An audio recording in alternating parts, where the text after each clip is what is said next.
2:02 p.m. on April 28th, 2026. We're at the Board of Education main building. And with that being said, I'm going to turn it over to Sue for a roll call, please. Ken Engel. Present. Carrie Germain. Present. Jenny Walgast. Present. Kim Winter. Present. Autumn Henry. Here. Chuck Melkey. Present. And Andrea Fick is absent.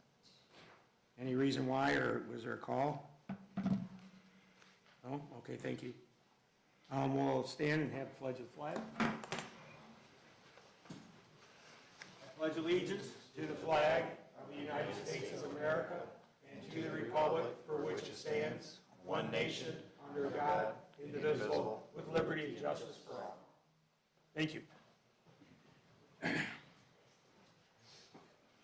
Okay, we have several discussion items, and we might add one more if there's not a problem with the board. We have the My FOIA appeal, which I'll turn the gavel over to Jenny in just a moment. School of choice discussion. It's just discussion. We're not voting on anything because it's such a long thing. We don't want to take the meeting up too long tomorrow, and so maybe we can get some of the preliminary stuff worked out. Does everybody have this sheet? I've got to give it to you. Oh, okay. I'll give it to him. Yeah, okay, yep, that's fine. And then we're going to have athletic trainer discussion and sign a contract for them if it's approved.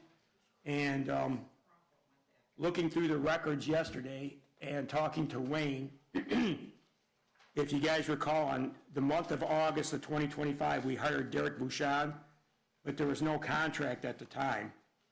And they said they'd work out the contract. I just found out that the contract was worked out, but it was done on December 1st, 2025, and it took effect on January 1st, 2025. So it was kind of a limbo area, so I think for us to clean that up and to him to be actually approved and the spending of the monies, we should have a approval of this contract. If anybody's in disagreement or agreement, let me know. Okay, so is it okay to put it on the agenda? Yeah. Do we have copies for everybody? No, I only had that one copy, I apologize. Okay. But it's our standard boilerplate contract. Jenny, it's Okay. just that, as Okay. you know, contracts are supposed to be approved by the board. I was looking back in the minutes. Of course, I wasn't in charge then, but it was a transition period between me and Carrie. And I'm looking into all contracts that the district currently has, because I believe some of them were maybe not appropriated right.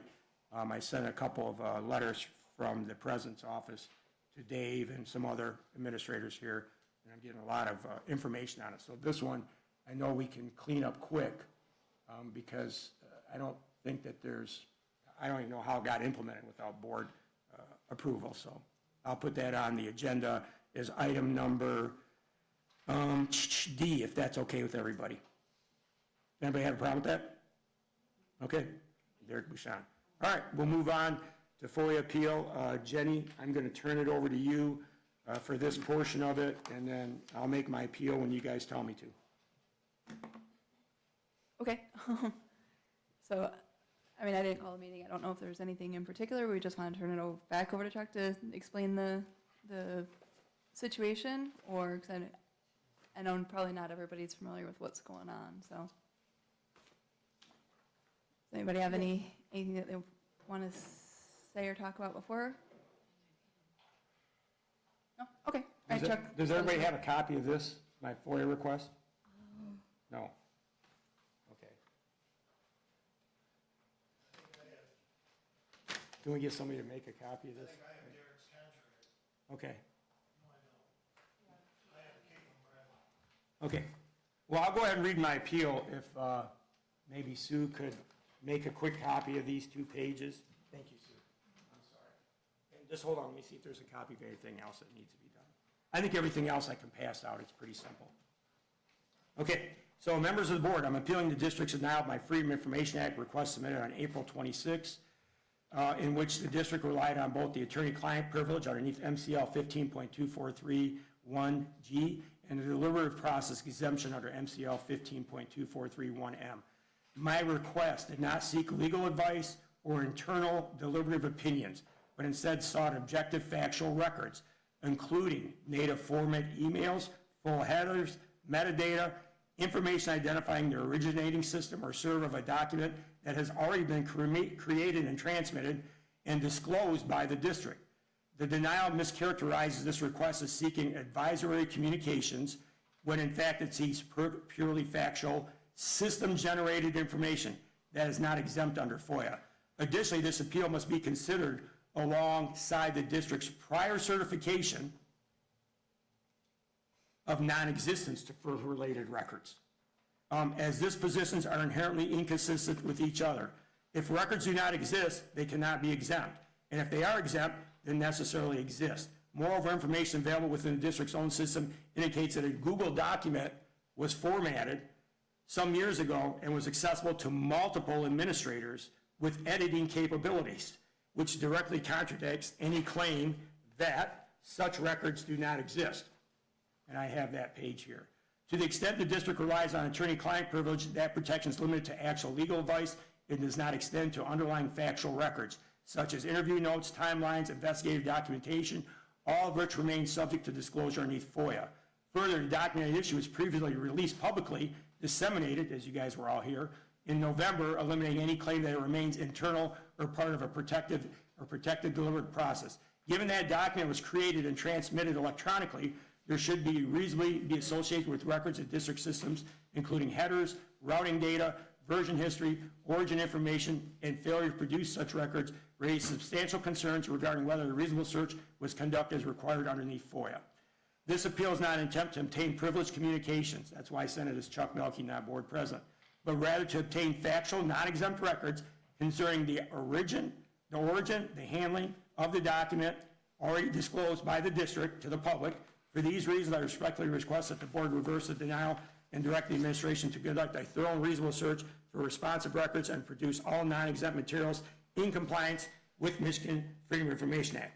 And as you guys know, if you say that it's, here's the copy that was sent before the litigation started, it said that the records are non-existent. And for everyone that's non-existent, it's a $10,000 fine. I don't want to go to that extent, but here's the certified copy before litigation that's non-existent. You can all read that. And please pass it back when you're done. You guys already have the original 27 complaints that were compiled, and it doesn't have any letterhead on it. That's why I'm concerned, because I had a metadata expert look at it. He's like, this is impossible, basically, because there's no letterhead. There's no, it's all been copy and pasted, and there's actually 2 copies of this with different font that people have used.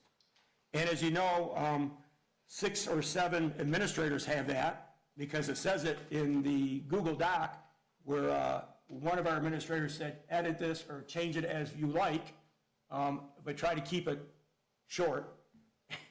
And so we know it's been shared, and my understanding is it's with 6 or 7 top administrators, and then later through discovery, just by their own admission in public here, it was given to 2 board members that hung on to it for almost 7 months, and then it was released through the back door of the FOIA law.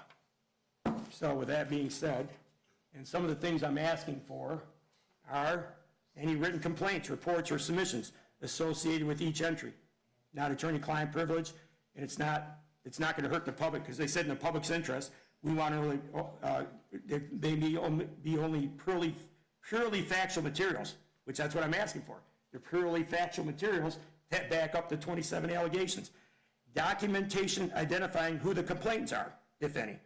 Dates of receipts, logging in of each complaint, because it appears that this was made up and then sent around.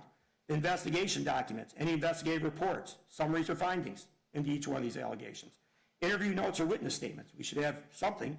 Records identifying who the investigator was or who was assigned to look into it.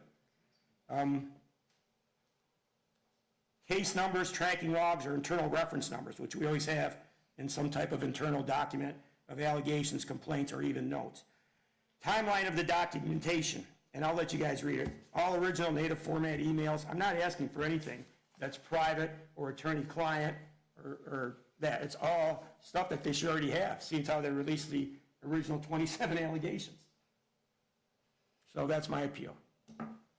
Okay, so Dave, since you're here, and you were the one that issued the denial of the request, do you have anything to add? Nothing really to add, just the denial specifically says your request calls for records or information relating to a civil action in which the requesting party and the public body, Mr. Melky, Swartz Creek Schools, are parties under Section 13.1. And this was after consulting with the legal firm that is representing us through SETSEG, or representing the district. So that was the reason for the denial, and it was what they said. So, but that said, the board has the ability to hear an appeal and decide what they wish. Do you have any documentation from the lawyer, and we can go into closed session if it's something that needs to be, kept confidential, but do you have anything from the lawyer explaining their reasoning, or basically why they felt that it was justified to deny this request? I don't think I have anything but this that they sent, because this wording was From their email? from them, yeah. So Okay. I could provide that to you in closed session, that's fine, or not, I mean, Does it have anything, because this is very generic, it's not really talking about, and that's part of the issue, and the reason why Chuck is appealing this is because it doesn't really get into specifics. And again, he had, and one of the things that I had asked was, he had a list of 8 things, each with bullet points, and I had asked that you would go through and just kind of say which of the different statutes or whatever in your response applied to which of his requests, so that we could kind of better understand. Because to me, like, I was surprised that not one single part of his request could be fulfilled. And so I was looking for a justification for just completely denying the whole request instead of just saying, number 3, bullet point 2, I can't do because of this MCL. Number 5, bullet point 1, I can't do because of this of MCL. That would have been easier to try to work with. Sure. I think, Jenny, just in answer to that, I would say I'm acting on the advice of the firm that's representing the district on this. And again, I'm the FOIA coordinator, so I'm right in the middle of this. So I'm just telling you what they told me to put down and why. And that first sentence, I think, is the biggest reason. I know you say it's kind of generic in there, but it does cover the request. Because there's a process by which this should go about according to legal. So I don't know, I can't really go into further details on that because we had a phone conversation and she sent me this wording, so. Well, for instance, records identifying any investigators. Why couldn't you identify an investigator?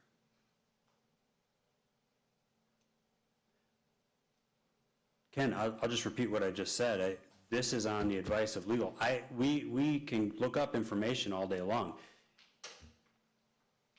I sent the denial based on their recommendation because this is information related to a civil action. Can you say what the civil action is, or would we have to go into closed session to get into detail about that? Well, The civil action is the lawsuit between Mr. Melky and the school district. Okay. so basically, the document was, I just want to make sure I got this right. The document was released, but the information, the computer stuff behind the document can't be, right? Like, so. The last time this stuff was released was prior to the civil action.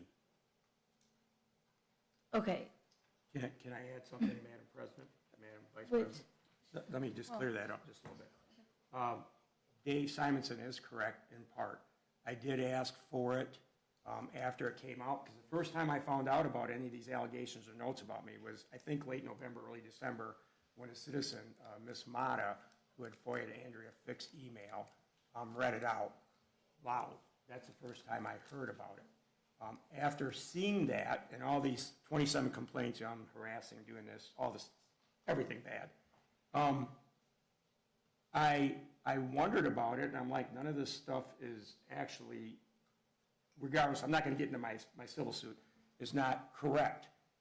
And so I sent another FOIA because I became suspicious, because if you look, I have the documents that were released to people aren't in native format. And FOIA law says you're supposed to release it in native format. So it looks like somebody on or about June 23rd typed this stuff up, made up a bunch of allegations, inserted it into the computer. I mean, that's what you see, because I've got 2 sets of allegations here, and they're in different font from the district. They're not from me. And they're in like a Word document, but I don't have any of this, so I became suspicious. So I resent another FOIA request saying, this doesn't look right, I want to see all the stuff.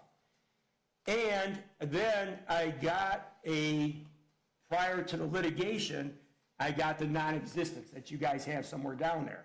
So in reality, that was misinformation before the litigation started. So I understand what Dave's saying, we're in litigation now, but I asked for it a second bite of the apple prior to the litigation. And they said it doesn't exist. But now it exists mysteriously? You guys got to look at that and figure out what's going on internally. So, real quick, what is the date for the non-existence? I think you guys have that document somewhere down there. Oh, But it's prior, it is, maybe it's here, Ken.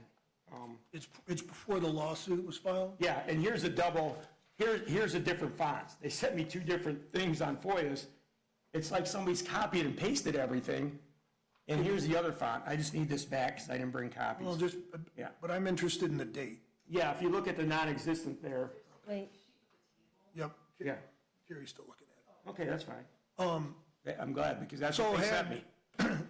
So had we done our job properly, I'd have it all. you would already have it regardless of the lawsuit. That's my argument. In a nutshell, that's correct. I did a FOIA, asked for Crystal's FOIA, bammo, this is what I received. Asked for it again because I've had some computer people look at this and they're like, this isn't right. And how can a Word document not exist? Because they say it's in a Word document, a Google, I don't know what they call it. So back to that, Dave, Yeah, Google Doc. if before, why was the document not found originally, or documents? Pass it back to John. Why was it not originally found? I'd have to look at the certificate of non-existence that I printed. It's been a couple months now, but in terms of what specifically is asked for and how it's asked for, may return different results. But for FOIA, we don't produce documents that don't already exist. You're not putting together things. But they did, they were emails. The emails got produced. Everything that was a document that existed could be produced. There's a Google document, though, that wasn't produced. No, the substance of the Google Doc, that was produced. And I asked, where is this Google Doc at? Right. And it's native form. So if they shared it amongst administrators, it should go from Jim Kitchen to Rod Hetherington to who's ever, I'm just gonna name off administrators, I don't know who, Jamie Cohen to, at the time, Kevin Claren, I don't think you were the Human Resource Director at the time, Michelle Dexter, whoever the administrators were, or who they shared this with, and it appears to be 7 people, I should have got those emails, that's what I asked for. Well, that's what I'm asking. I don't understand, now they do exist, and I can't, I don't know. I mean, yes, I'm sorry, I'll say it. Why wasn't he given those emails? Or let me rephrase it. It was stated they didn't exist. But the document right there is pretty much evident that they did exist, because it's saying that emails took place. I'll say this, I have not omitted anything I was supposed to produce, and to my knowledge, and that's what it says here, to my knowledge. And so I've done my best at every single step of the way to provide the information I'm supposed to, when I'm supposed to, same as I'm doing now. So it just boils down to legal guidance recently said, because we're in a civil action, you should be denied. You as the board, though, can choose to overturn that denial or not. And the wording on FOIA requests, just so you know, the wording on FOIA requests matters. And so we try and give exactly what is asked for. And we don't produce documents, like, we don't put stuff together based on a request. We have to give documents that currently exist. And so I believe we handled all of the items that we were supposed to when we did. We can go back and double check if we need to, but it depends on the wording and the timing. I don't think I have Crystal Matt's FOIA. Can I add one more thing concerning that? I have that one. And not to, because obviously it affects me. When I requested Crystal Matt's FOIA on what she FOIA'd on me, the district gave her 7 extra FOIAs that she did not request. So I think that statement, and I wish I would have brought that document here, because it shows it very well. Crystal Mata was standing right there and said, I wanted to know what Rod was doing. But in her FOIA, she says, I want to know what Rod and Andrea Fick are doing the last 25 days of his employment, which is a narrow FOIA. And then if you look at the FOIA, there were 7 things that were inserted in there that had nothing to do with her request to camouflage that targeted FOIA. So if you're going to use that argument, that only give them what they want, I can bring it tomorrow and show you guys that's not true. Because there were 7 other FOIAs in there that weren't asked for. So once again, we're getting some, I'm getting some bull crap, because she asked for one thing between her and Rod, and they put in things between Sue Gould and this guy and that guy, They did it because they were only showed one transfer of a document. Oh, there was 2 in there. One said Andrea, she wasn't coming in because she was sick that day at a board meeting. Isn't in your denial, doesn't it say that an email was sent out between multiple people? Well, It doesn't say that, it just shows it on the Google document Okay, so, but it shows that these emails exist, of some sort, but I which was- would be the creation of the document that was FOIA. So why wouldn't we provide the very emails that were used to create the document?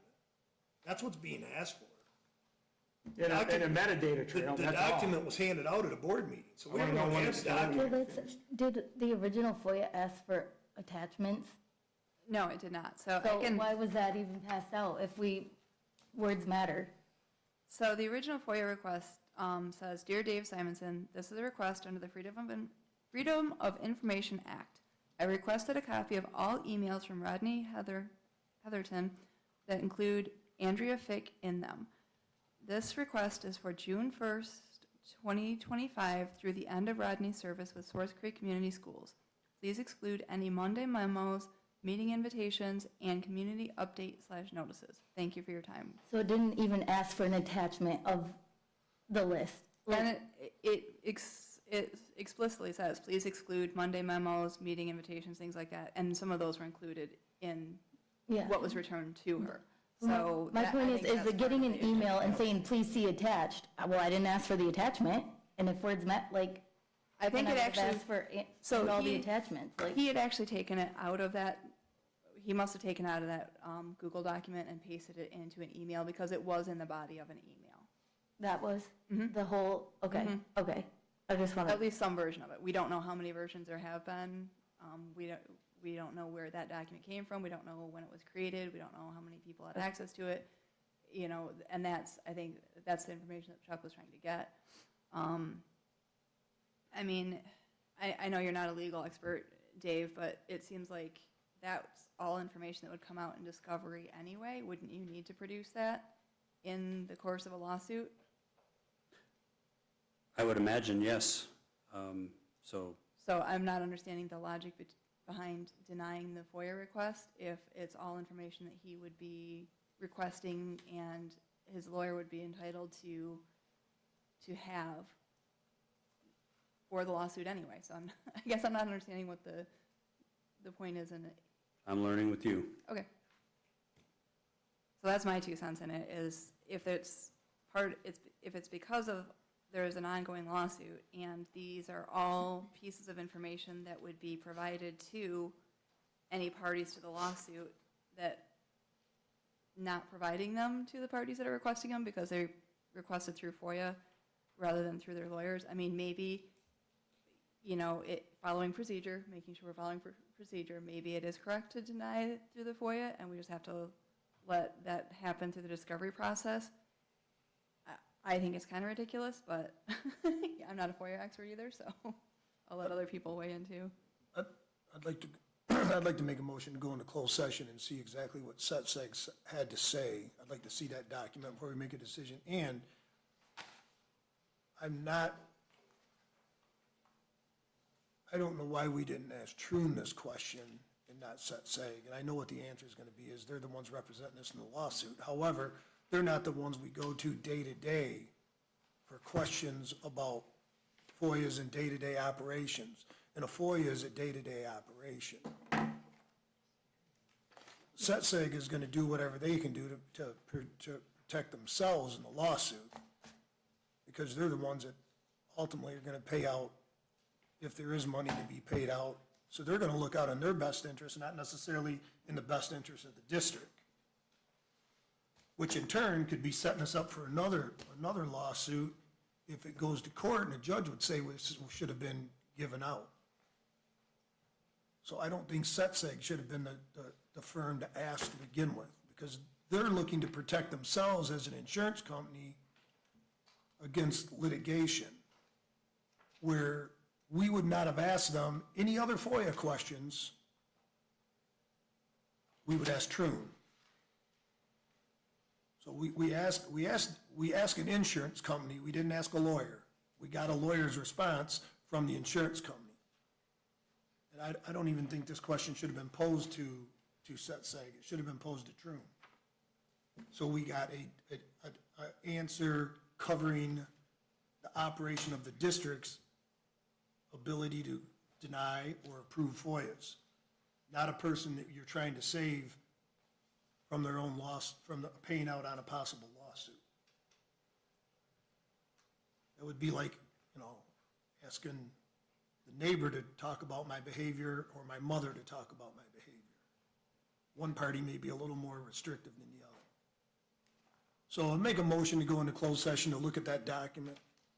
We gotta read the MCL. Does anybody have? Sorry, I ain't got that one memorized. Neither, but I'll look at it. Ken, just one quick add-on. Where's those original complaints that I passed out? They all went back down. Oh, did they? Because if you look at the original complaints and the ones that got a different font on them, some things have been removed. So I got two different documents with two, that's why I'm confused about all this. So some of them were edited, some of them were not. Right, but right now, we're just. The insurance company. Right now, we're just here to talk about whether we're gonna release the information or not. Okay. The content of it and being flawed that's someone else's problem, not ours. At least not right now. It's gonna be SCCS' problem. That is correct, though. I mean, if this did go to a lawsuit, I mean, if it was in court, both parties would, they would have to release these documents anyway to both parties. The documents can obviously be subpoenaed. It's that simple. But that, again, that's not what we're here for. We're here to decide whether we're gonna grant his appeal or not. So let's see what the SCCS attorney had to say, if anyone. Well, I don't know which one this necessarily applies. I don't know what one this is gonna apply to.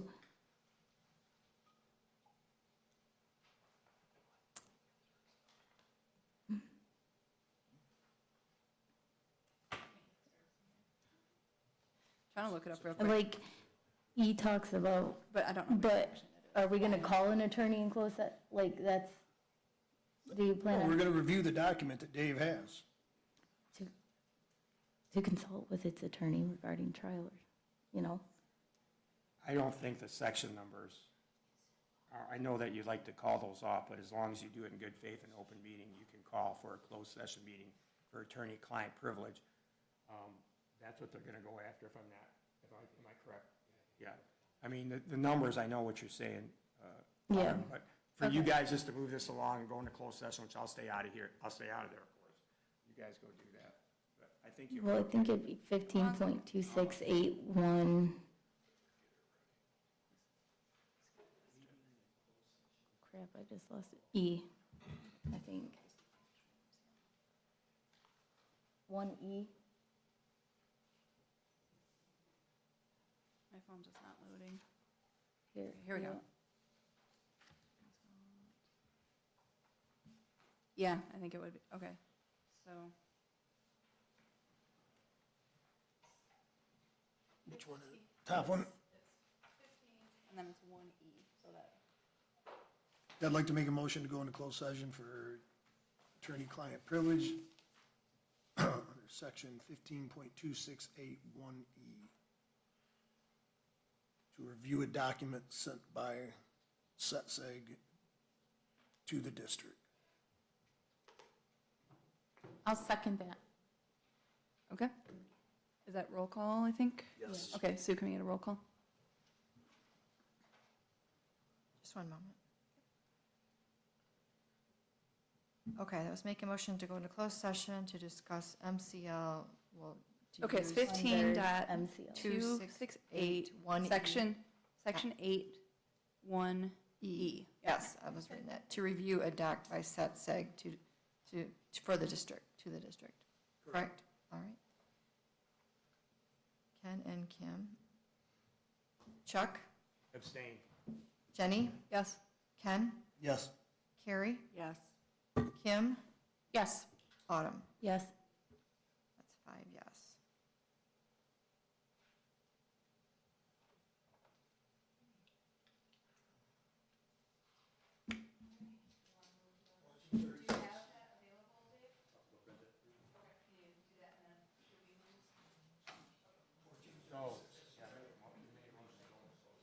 Oh, what time is it?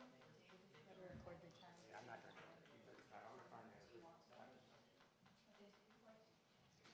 Which one? Well, one of, I got two sets of complaints. Don't have.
back? Okay, we will, is there verbiage for this?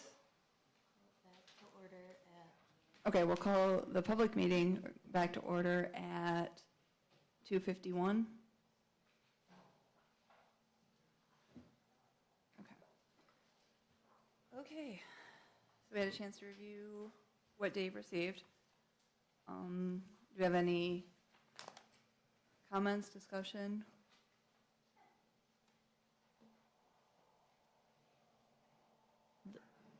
No? No. I think, I guess, so where I'm at right now is, I can understand the reason that the attorney gave that verbiage and has that stance.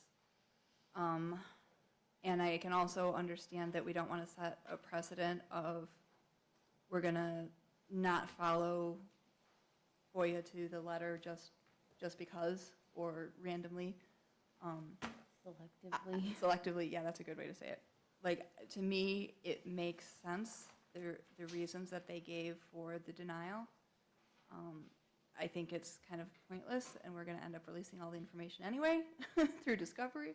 But to just say, oh, they're gonna get it anyway, so we're gonna go ahead and, you know, reverse the denial, I don't think is the right way to go about it. That's just my opinion. Does anybody else have anything?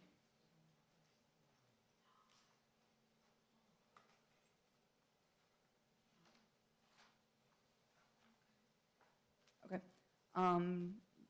Do we have any suggestions about a response for the request for the appeal?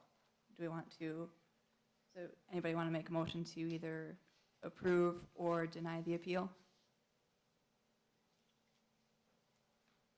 Yeah. You said you would entertain a motion for that? Yep. Okay. Let me see what he asked for in his appeal. Do you have the appeal right next to you? I have a FOIA. That's not, I'm looking Can I be for, more specific? The appeal that you sent, the written appeal. Oh, I got it. Of the denial. It was in my email here. Reasons, okay. I would like to make a motion to reverse the denial of the FOIA request, produce all, the district to produce all non-exempt records responsive to the request, and to provide any reasonably segregable portions of records and partial exempt, if partial exemptions are claimed, and identify with specificity, I cannot say that word, any records withheld and the precise statutory basis for each redaction or denial. So basically, Okay, is there a second? I'll second. Okay, Sue, do you need us to repeat that? Absolutely, the whole thing slowly, please. okay. Reverse the denial of the FOIA request. Produce all non-exempt records responsive to the request.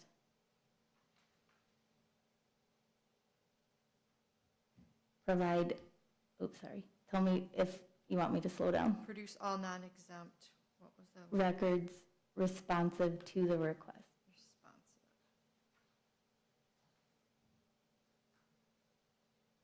Okay, Provide any reasonably segregable portions of records if partial exemption, oh, sorry, I'm going. okay. Is this in a email? Yeah, Was this part of Chuck's appeal?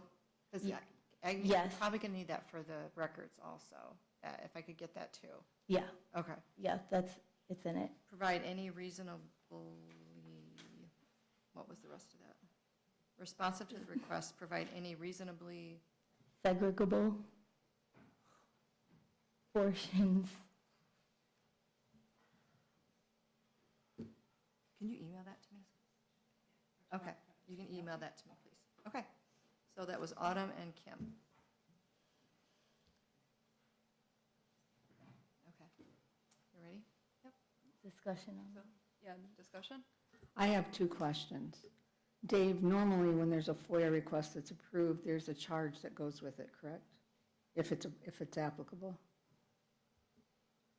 We have the option to do that at our discretion, yeah. Okay, so in this case, would there also be charges to the person requesting it?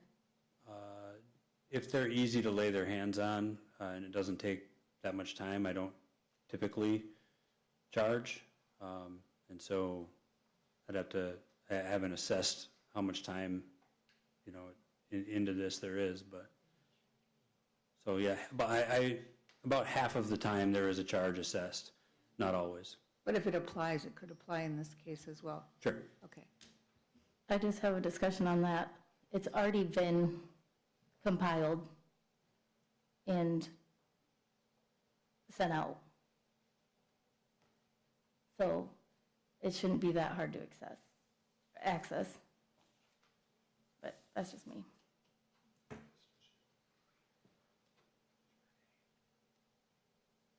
Any other discussion? I would just like to say, I do agree that we shouldn't do this as a regular practice, but I think that in this case, I think in this case, we do need to reverse the denial.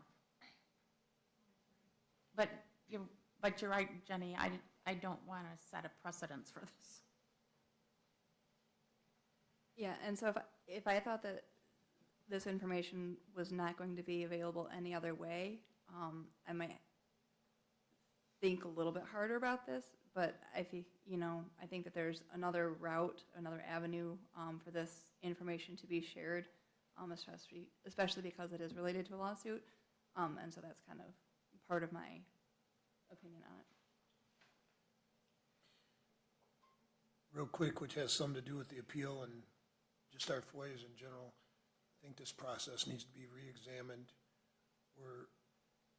We're having selective enforcement in the reading of different FOIAs.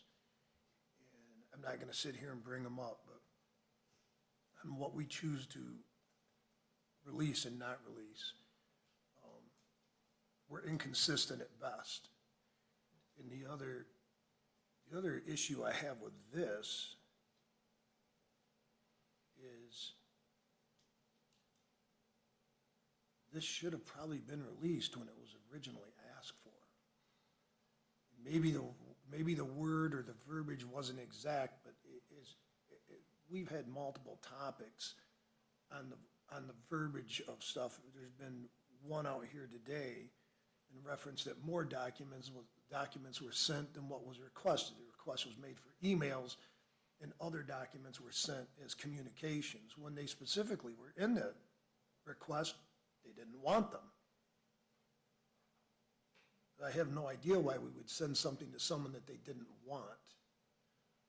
Furthermore, we've had interaction between two board members here that was painted with a broad brush, too broad of a brush, and yet we still wanted to enforce that FOIA.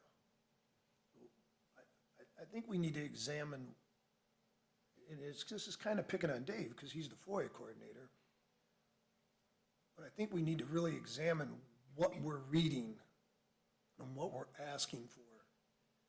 And I'm not going to say I do FOIAs correctly because it's a huge topic. But sometimes, just sometimes, you can pick the phone up and you can ask people. I've had attorneys ask for stuff, and I have picked up the phone and said, hey, when you read this, there's going to be another FOIA coming. So why don't you change your FOIA now and just ask for everything? Because it's FOIAble. And maybe we'd save ourselves a lot of headache in assisting people.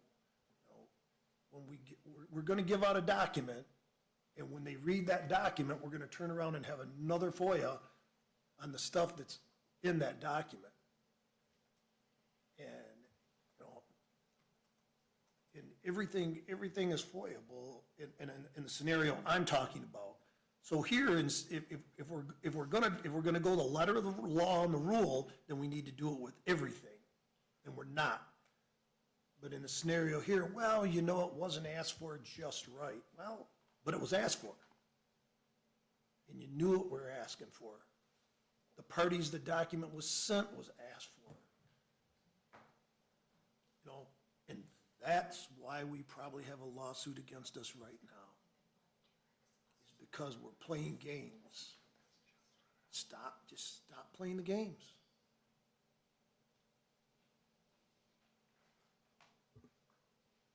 Any other comment or discussion? Okay, can we get the roll call vote, Sue? Yes. Ken Engel? Yes. Jenny Walgast? No. Autumn Henry? Yes. Kim Winter? Yes. Carrie Germain? No. Chuck Melkey? Abstain. 4 yes, 2 no. No. I'm sorry. 3 yes, 2 no. So, yep, it does, or it does pass. Motion fails. Motion fails. Oh, okay. So just declare it. Motion fails. Okay, so the motion fails.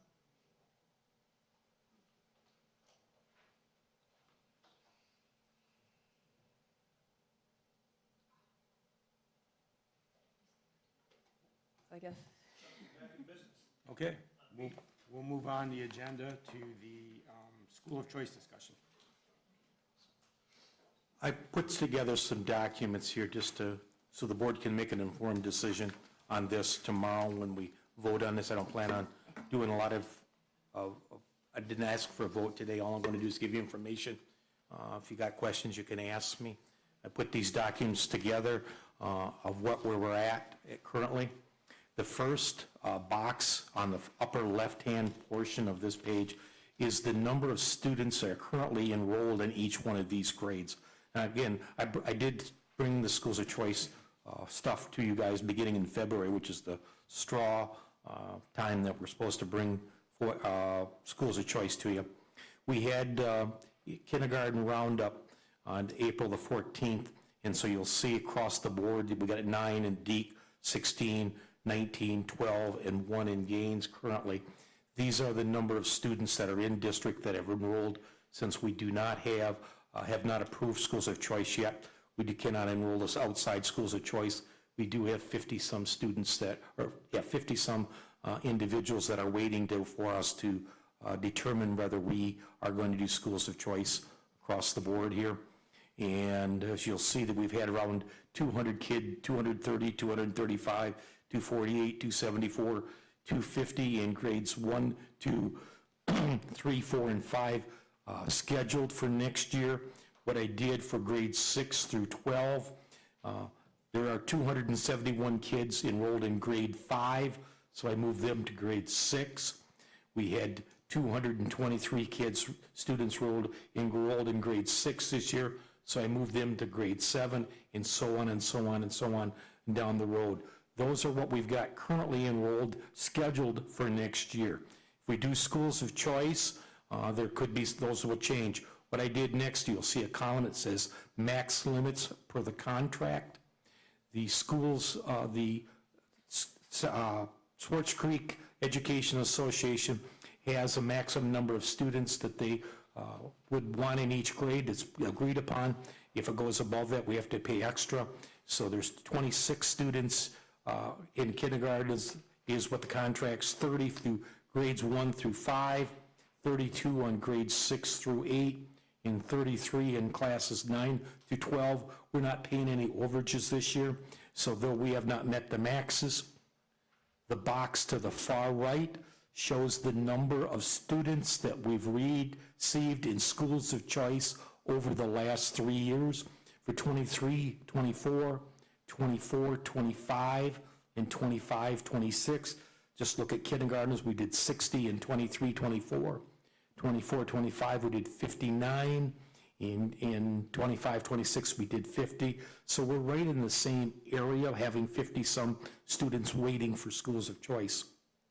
What I did down at the box down below is I took the number that we had in kindergarten at Deke, and I looked at what the max would be. So we have 2 sections of students sitting over there.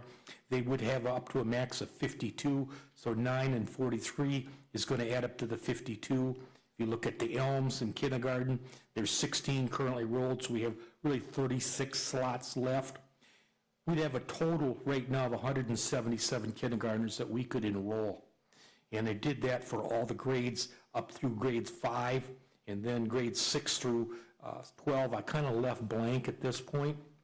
I did make a recommendation if you want to go to if you want to go to limited schools of choice, that we would not limit the early 5 students. We would not limit anything in kindergarten. We would not limit anything in first grade, and then we'd start making some limits. I kind of look at the size of the classes to make some limits, some recommendations. If you don't like the recommendations, we can always change them. I looked at 10 recommendation for second grade, 10 for third grade, close fourth grade. Fifth grade, we would do 5, sixth grade, which is a larger group, only 2, 10 for seventh grade, 8th grade, 5, 9th grade, 10, and close 10, 11, and 12. If a student had a sibling and they came and they wanted, we had a closed section, we could actually accept them if we needed to, but it would take a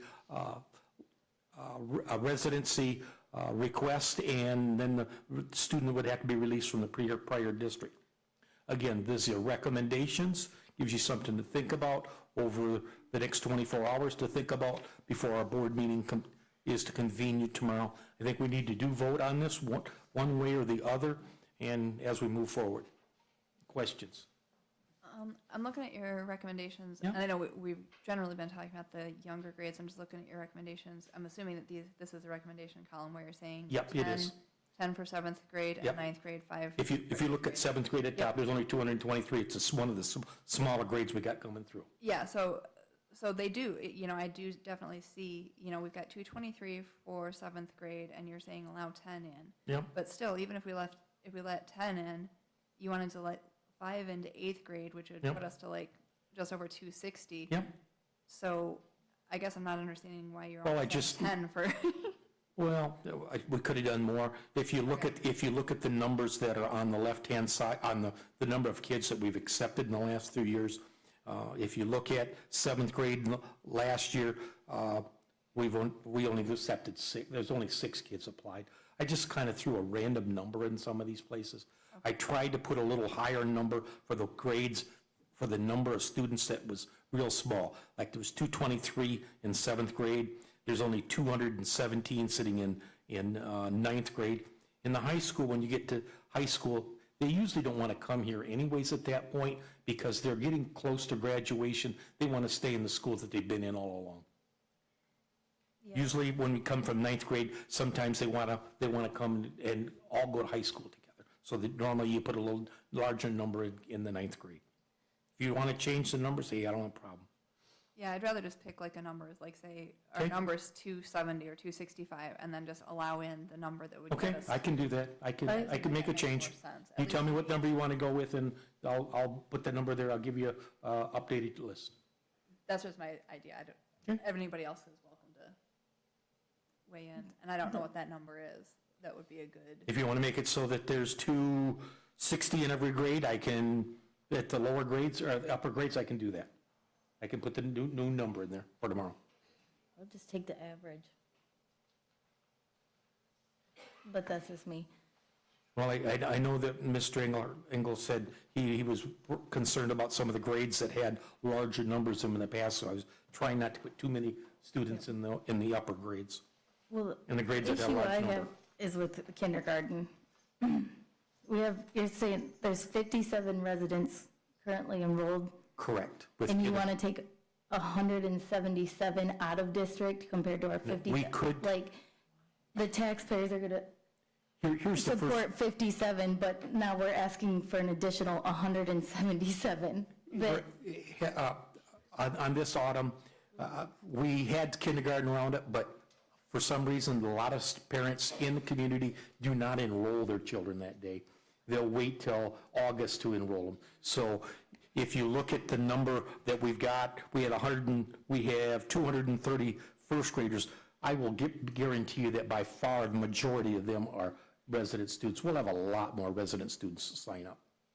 Well, I guess I would wait to see that before I go ahead and decide to just I can get you the numbers. 177. I have them. I didn't put the number of resident and the non-resident students on this sheet. Well, Well, if you take the average, it comes out to 220. for 9 through 12 or, I did 6 through 12. okay. Comes out to 220 kids. 6 to 12, it's got to be more than that Yeah, because that's the right. Maybe I left- smallest is 217. The smallest number is 217, the largest number 274. It's got to be in the probably around 260. I went back, did 6 through 8 is 250, and 9 through 12 is 246. Yeah, that makes it, they have different class size So, max too. so that would be your average. So hypothetically, if you wanted to play the average game, 9th and 11th grade, you could take a few kids, and in 7th grade, you could take a few. You guys just tell me what you want and I'll put it down.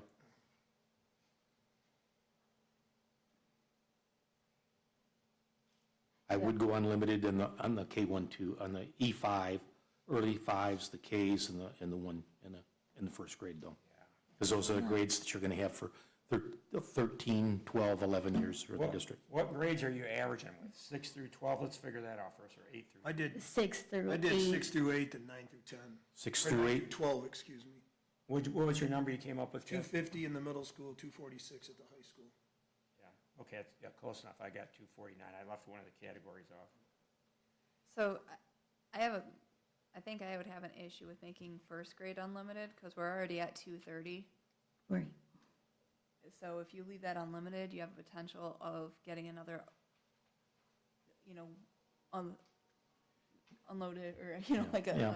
a heavy. I just, I looked at what we've did the last 3 years. First grade, we've received 7 in 23, 24, these 7 in numbers seem- 24, 25.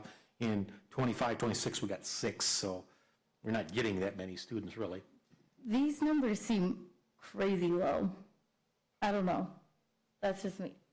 Where were those numbers pulled from for the last 3 years? We looked at the schools, I went to the enrollment office, and they told me exactly how many schools of choice we received each year, And that was just like per grade.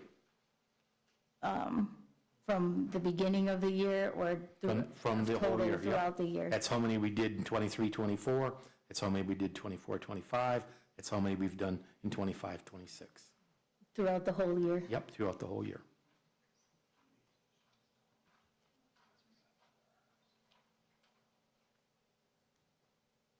So it's about 100, I want to say 100, so 11 and 8 is 19, 30, 41, 51, 52, 53. We're at 100, 105. 105, something like that. That's what we take in an average every year, is Yeah. what he's saying right now. If you take 23, 24, 24, 25 in the last year. And we get 230, 230, 235, 248 in a class. We take 250 per class, we're at 3,250 kids. I think our enrollment's been declining. Even though we might not hit it, I would want to bump first grade down to 20. No problem. Whatever you'd like, whatever the board's desire, I can move it to Because those that would numbers. put us up to 250 max. I put them to wherever you want them, guys. Anything else, any other suggestions you'd like? 150 for, was that kindergarten? You want to go 150 kindergarten, is that what you're after? Somebody said that? Yeah, we also said that we can, what was it? Basically, so you have school choice versus contract max. So I'm looking at Moorish right now. Yeah. Let's look at first grade. You have 60 students. Okay, the contract max is 30 per class, Yeah. right? So that's two classes. But then, okay, you got it. Sorry, I was looking at the wrong column there.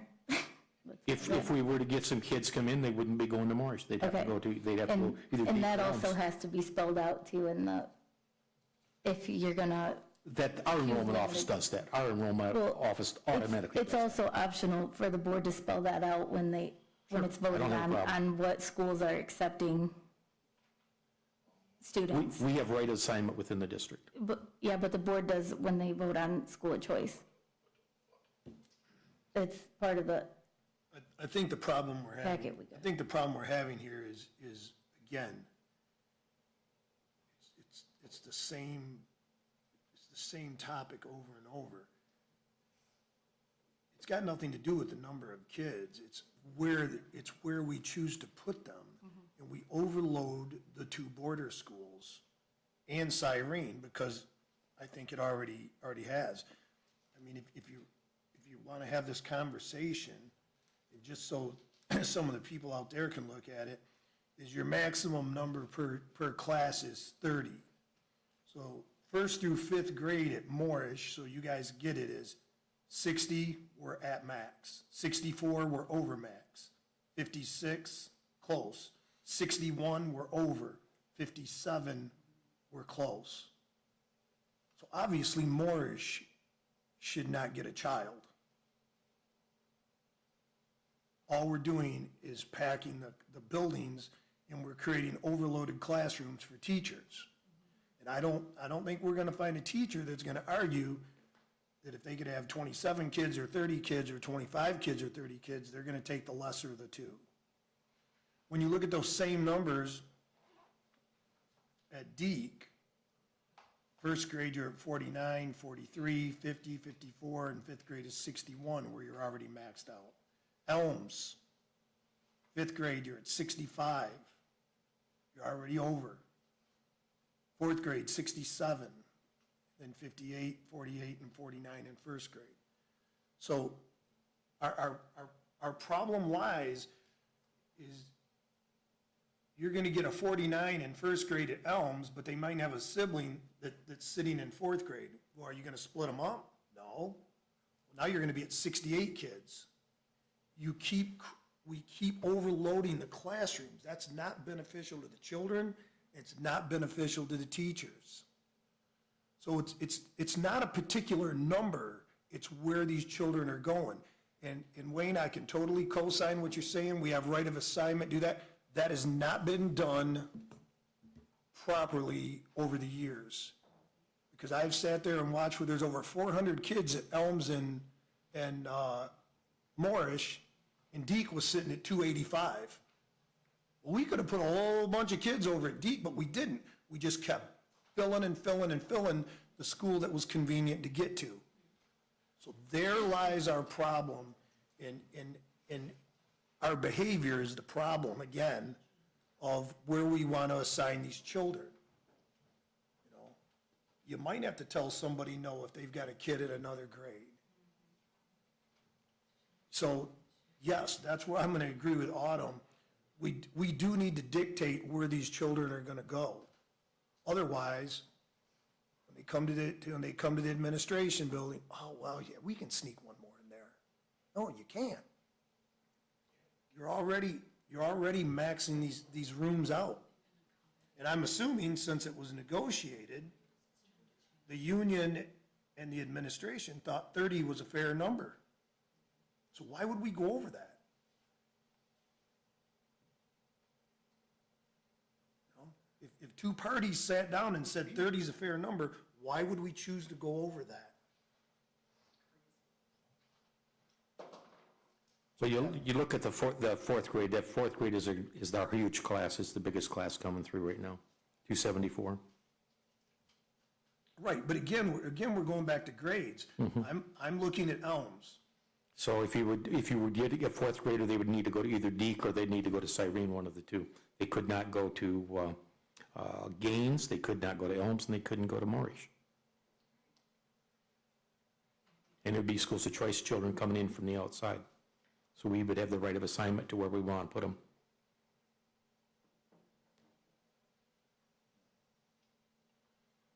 Rather than tie us up here, and no one has to agree with me, but when I can sit at home, I'll look at this. That's why I gave it to you ahead of time. We'll- And so you got a chance to look at it overnight. I mean, and again, there's besides one grade, there's room at, Gaines. I mean, Yeah, I'd like across the board across the board in fifth grade, we're at 61, 65, 57, 48. So cut them numbers in half, and at Gaines, you're at 19. Got to remember, there's 2 sections in each one of those except Gaines. That's what I said, you just got to cut them in half. So, okay, I'll do the math for everybody. 30, 32, 29, 24, 19. That would be your class size. So, again, we're maxing things out in some of those buildings, and we need to stop doing that. So I'm just gonna ask, what's the plan? What are we doing with all these classes that are, because we've got a bunch of these where we have more than 2 sections. So we have 5 grade building combinations that are at or over 60. We've got another 5 that are within 3 of being over. And there's 30 total, combinations. So we've got a third of these are either over or at. So how are these being handled? Well, one of the things you got to remember, we're running with 3 less sections right now than what we did in the 25-26 school year. This year, we had 9.5 sections of every grade. We had 2 sections, or 5 sections of, in Moorish, and we had 4 sections in Cyrene of K-5. So right now, and we really had a half a section in each in Gaines. Now we're going to be running full sections. We're going to be running 2, 2, 2, 2, and 1. So we may have to add a section of 4th grade someplace. I would recommend at this point we'd add a section in Gaines in 4th grade because they're at 35. It would take them down to 17 and 18 in a class. And if we get more students in there, we could get those classes maybe up to 20. And that's what we may have to do in other grades too, is to add some of the teachers back that we took out, because we had 9.5 sections, so we had 1, 2, 3, 4, 5, 6 times 9 is 54, 57 teachers there, and right now we're running with 54, so we still have room to add 3 teachers someplace. Right, so I know personally, I'm not comfortable voting on any of these numbers until I know how many sections are gonna be in each of these buildings so that we can see exactly that you guys have a plan for how to manage the students that you have before we add more students into the equation. Right. Because I don't see a plan for managing this. We could add a section here, we could add a section there. I would like to know how many sections in each grade is gonna be in each building before we start saying, yes, we will take more students in any grade. Schools of choice come to us in June and July. How do I know how many kids are going to come in June and July? But look at the ones that have were now. over. Yeah, I want to know how we're going to deal with the students we already have before we say that how many or if we will take any more. I would like to see a concrete plan of, we are going to have 2 sections of, 1st grade in these buildings, 2 sections, we're going to have a 3rd section in these buildings. I want to see the exact plan before we start saying, yes, we have room or we don't have room. Because I don't see a plan here. I just see a bunch of numbers and no way of dealing with these numbers and making them fall within the contract limits. So I need to see how we're going to deal with the population we already have before we can say, yes, we can take more. That's my own opinion. The only place I see us out of, we have 1 section in Moorish that is over the contract limits right now. We have 4th grades in 6th in Elms, Moorish, and Gaines that are over, and we have a section in 5th grade. You have 5 that are over. So you Yep, have, there's you have 5 over, yep. a 5th grade in Deke, you have a 4th grade in Elms, and a 5th grade in Elms. And it- Moorish 1st and 2nd, Moorish is right, and 4th.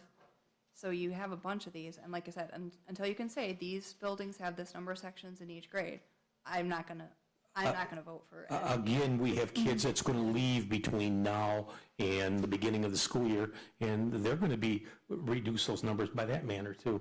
We have no idea who's going to leave and who's going to move into the district. I just then want I to know would what our wait till plan then. is before we add more. If we don't know how we're dealing with what we have, I'm not going to add more to the pile. Like I said, I'm not saying that you don't have a plan. I just want to see what the plan is, so we have a better understanding of how you're handling the overloading that you already have. Okay, so the question is, are we gonna be able to vote on this tomorrow? Are we gonna be stuck on it for half an hour arguing about it or discussing it? Because we gotta have some type of consensus soon. And that's why we put it on the meeting today. So I'm not saying we're gonna come up with an exact plan, but we gotta whittle it down so we can make a decision to go left or right. And if you say we're not gonna make a plan because the sections are not right, then we don't, it's getting us no farther ahead. So this is the point, because this is more of a, not an informal, it's a regular board meeting, but I think that's why Wayne and me wanted this put on now for discussion, because it'll be a long discussion. Yep. I know you want to go home tonight, Ken, and think about it. Kim, what are your thoughts on it? You haven't given us any thoughts yet. If you have any, or Mr. Maine, either one. I kind of would agree that I'd like to see what we have first before we start adding extras also. And I don't know if we're gonna be able to do that. Well, what Wayne did was, and let me answer that for Wayne, if you don't mind, Wayne. No, go ahead. Go ahead, He Jeff. put a table, if you look at the far right, there's a table, and this isn't the gospel, but this is the average of probably what we're gonna take in per grade. I think he has it there on the far right. You see where it says the 23, 24, 24, 25, 25, 26. So he's averaging that we're gonna take about 50 to, at the top, 60 in kindergarten. So we can limit it to that, if you like. At least that gives us something to go with, because that's the average. 7 in first grade, 10 in second grade, go right on down that list, and at least use that list. That way you've limited your school of choice, but you got some numbers in there, and that helps you figure out your section numbers. And Ken's right, that if it goes over a section number from school of choice onto Elms, Morrish, or Cyrene, then they get shipped to Gaines or Geek if they're school of choice kids. I think that solves the problem, but that's my suggestion. Well, then, let's go back to the argument that was just made. This is school of choice numbers. This isn't the number of people moving in and out of the district. Right. So if we're gonna say we don't know a number, we don't know a number. So when we wanna talk, this is what the past has been, well, what's the past have been of people moving in and out of the district? You know, again, I'm not saying we're thinking of every number, but I think we can all agree the school of choice numbers in the grades minus kindergarten are very slim to none. My simple solution to it is this: you don't take any children at Elms and Morrish. They're packed. I don't know how else you say it. We can do that, If you Ken. want to do that, why don't you commit to having a split there and taking a load off 3 of those teachers?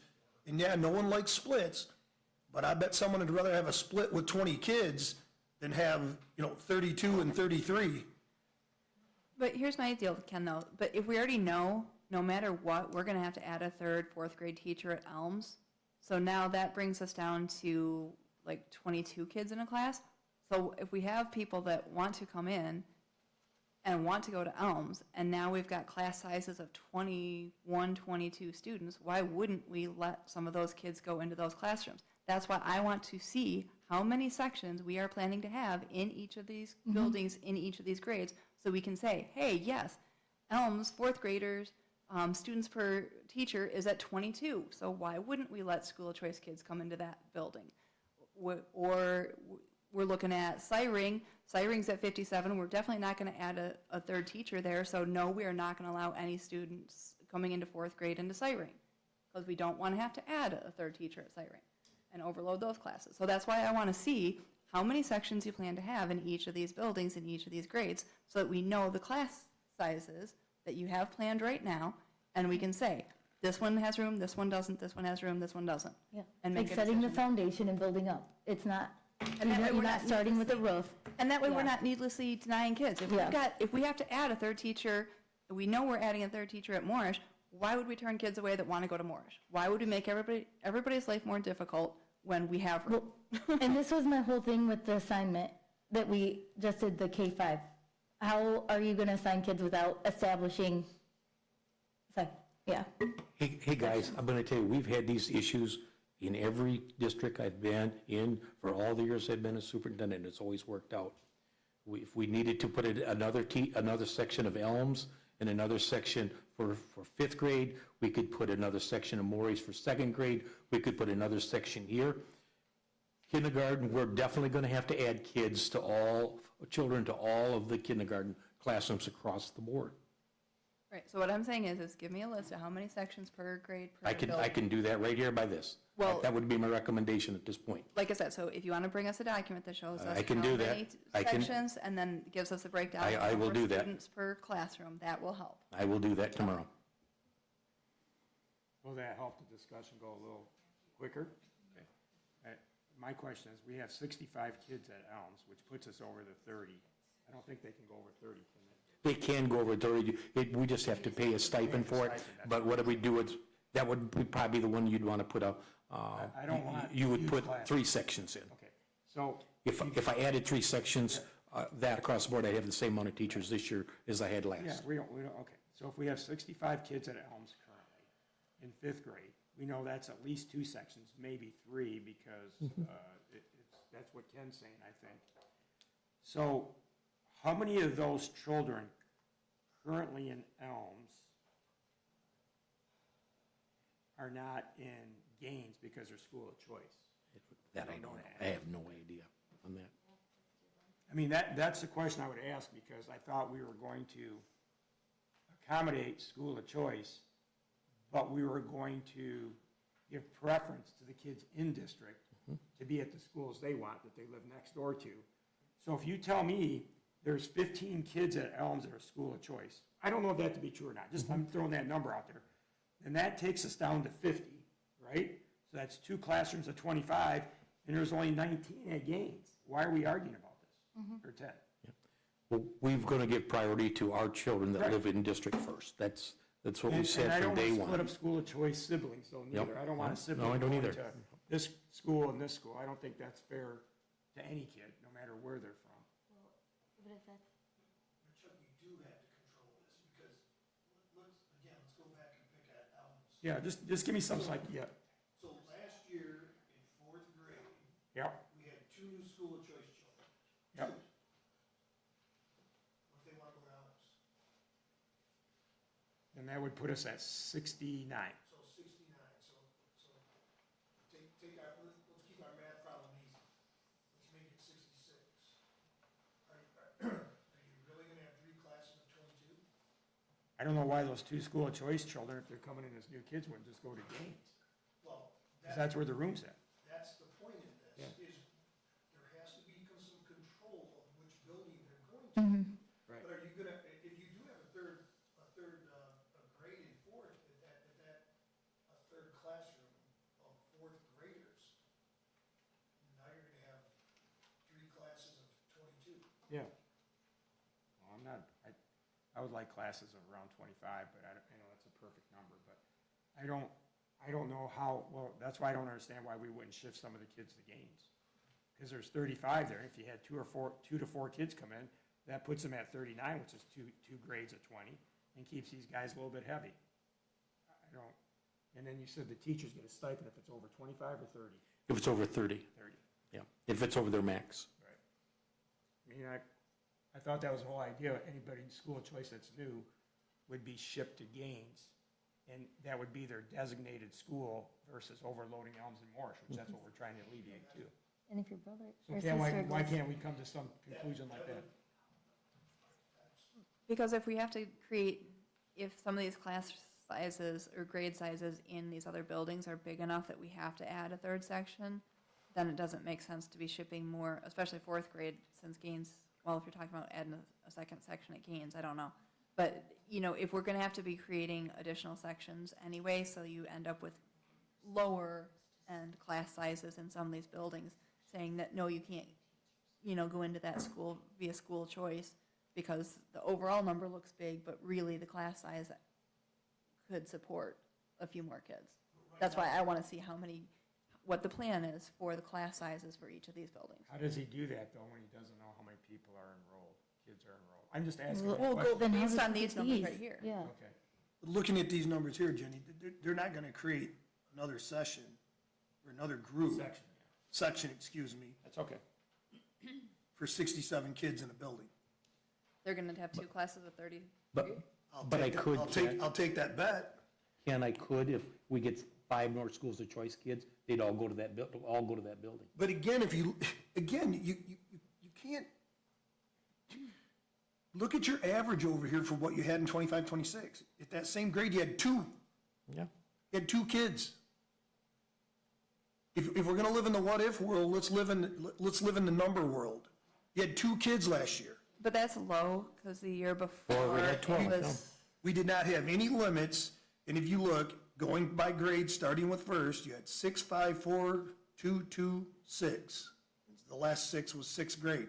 Again, you don't have, you're not, if you're gonna use these numbers, let's use them realistically and go, you're not gonna have enough for another section. That's what I'm saying, you have to control this by buildings, not by grades. And I mean, I've watched this historically, I guarantee you, if you go back and you look, they'll be more than happy to pay the teacher a stipend than they would be to create another section. And all you're doing is overloading classes for a teacher to have 30-some kids instead of 29 or 28. Stop overloading the border schools. That's my only gripe in this. I don't care how many kids we have.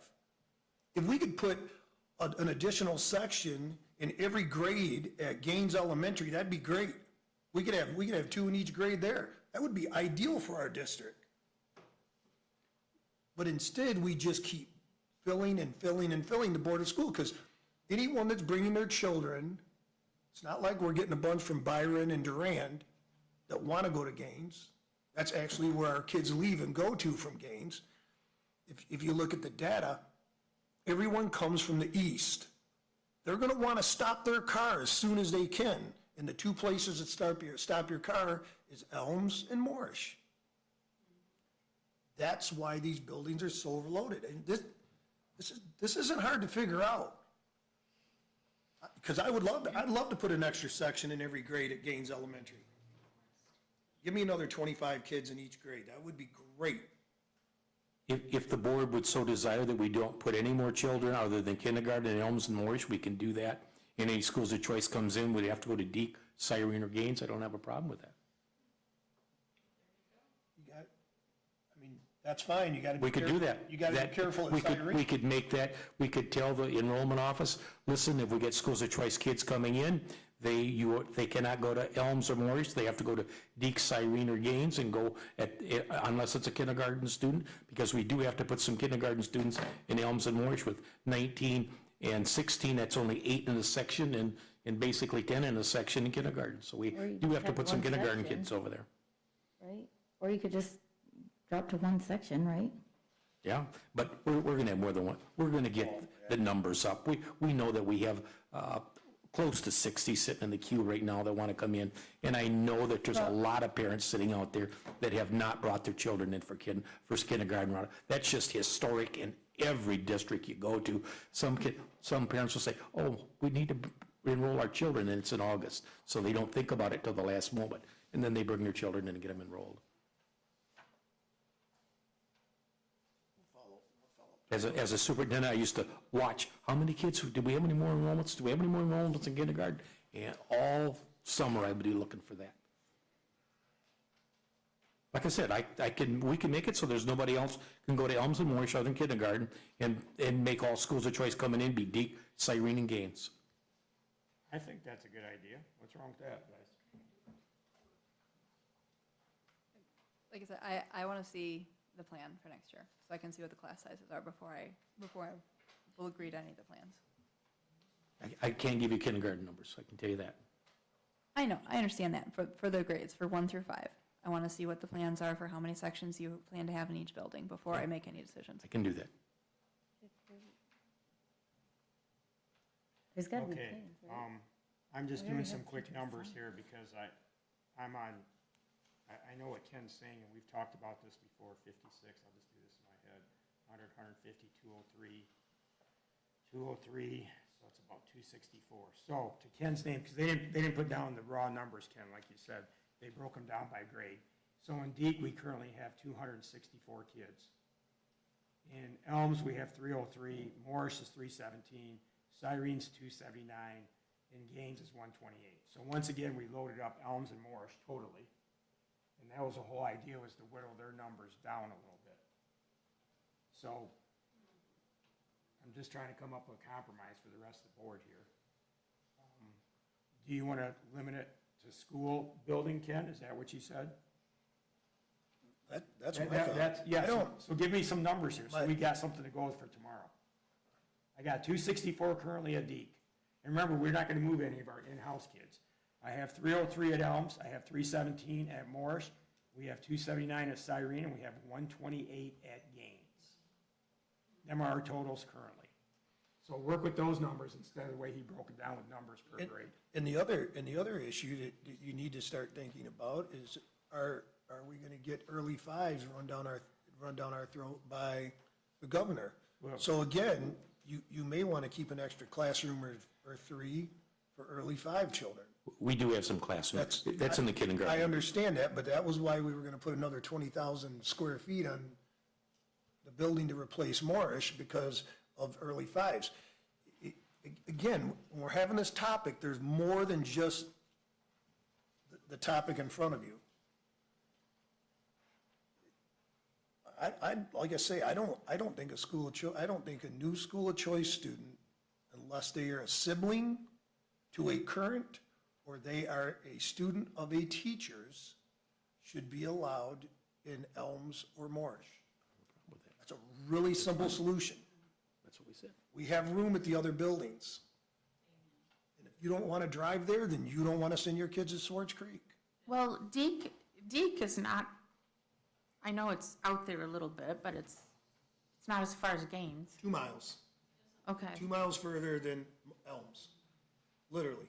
That's 2 at miles. 264, Elms is 2 at miles. 303 again, Morris is at 317, Cyrene's at Corona Road. 279. I wouldn't even Travel's take them. easy. I wouldn't take school choice at Cyrene either, or Deke. Like, I would, yeah, I wouldn't. That's just me, because that number is significantly lower.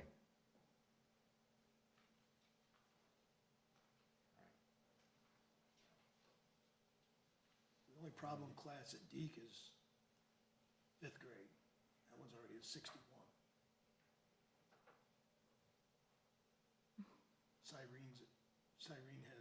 Cyrene has three grades at 58, 57, and 57.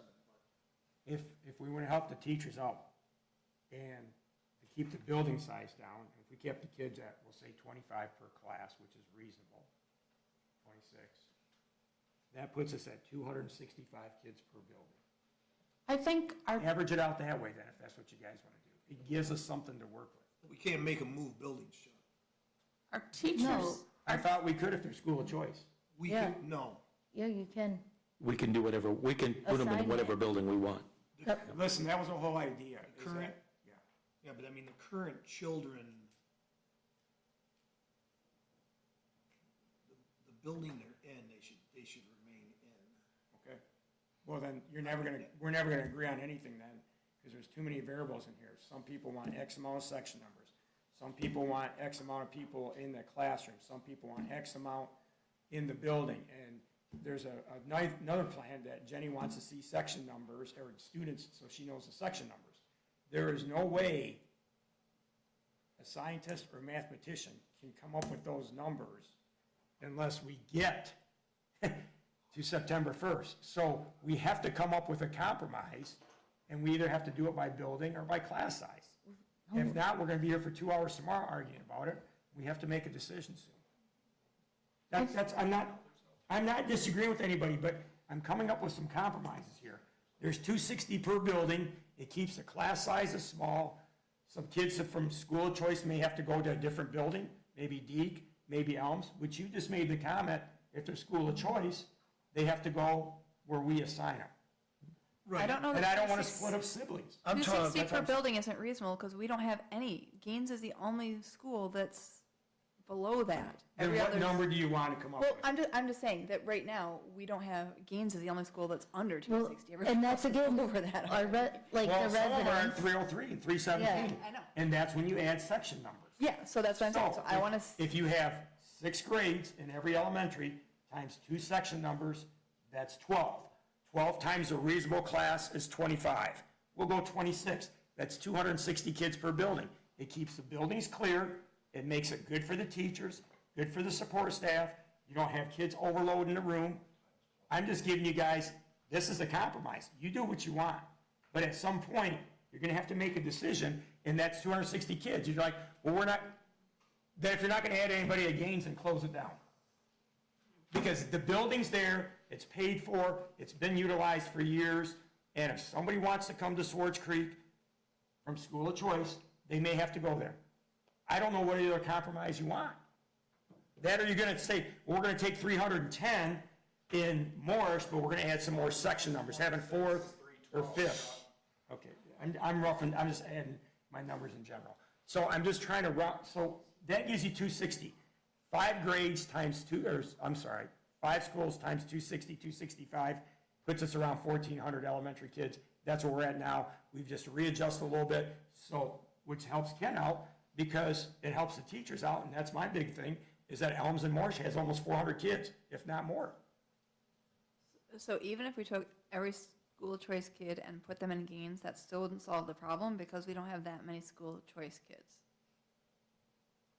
Would we get like 100? No, we have Like 110? 500 kids school of choice in elementary right now, from K through 5 of last year. 488. I think that's Michelle Paul's number. She gave me the number. It's right around 480. That's not the total number, Jenny. That's the total number that came in that year. Yeah. Yes, we currently have 488, and I might be off 5 or 10 numbers. I'm going off the top of my head. Derek's nodding yes, so I know that I'm decent with numbers. In memory, it's 488, 478, 490. So a third of our kids are school of choice. They may not be coming in this year, but that's what we currently have.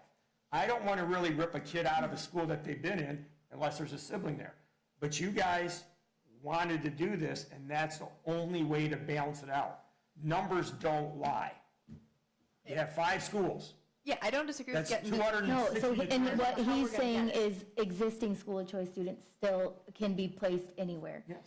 Like, But we're gonna they don't have to reapply for school, or whatever, So the- reapply for school of choice, but they do have, Yeah, but I'm just saying that the only you- way you're gonna you- get to 260 per building is if you take a majority or a good number of the school choice kids that have already been told that they are assigned to a building and reassign them to Gaines. That's the only way you're gonna get there, because you Okay, need to then. increase the population at Gaines. That's, you're gonna have to take 6 divided, we're at 128 there, 6 divided, so if we put them a little smaller at 250, you're right, we'd have to take about 120 kids from the 4 other existing schools, elementaries, and transfer them to Gaines. You're completely right. How else do you fix this number without overloading buildings or classrooms? Because that's what you guys are arguing about, and there's no way to solve that problem, unless you utilize Gaines Elementary. I don't have a problem with that, but that should have been done before we sent out That's- school assignments. that's what I was trying to say. Yes, I So don't if- disagree with you with that, because Ken made the statement a long time ago that he wanted, well, I'm not gonna put words in your mouth, but he said if kids come in from out of school, we can assign the building. We can actually assign them buildings that are currently in district. You guys are trying to fix a problem that cannot be fixed unless you utilize Gaines to some extent. If not, you're gonna have roughly 320 kids per building, so I'm gonna take 4, divide it, and that's 4 times 320 would be, that'd be 1280, and it leaves you 130 kids at Gaines, which takes you up to the 1,500 number. Actually brings you below the 1,500 number, but he says enrollment's down, so I'm gonna go with that. So if somebody proposed that we move, I don't know how many kids it would require, out of the other elementaries into Gaines, and that all school choice kids, all incoming school choice kids go to Gaines, like, I wouldn't need to see anything else. I would approve that. I don't think that that's feasible, but. Except know. kindergarten. We still have to let kindergarten Yeah, go. kindergarten can go but then you're gonna have, well, you don't have that many kids. You may have in there, so siblings, you may not.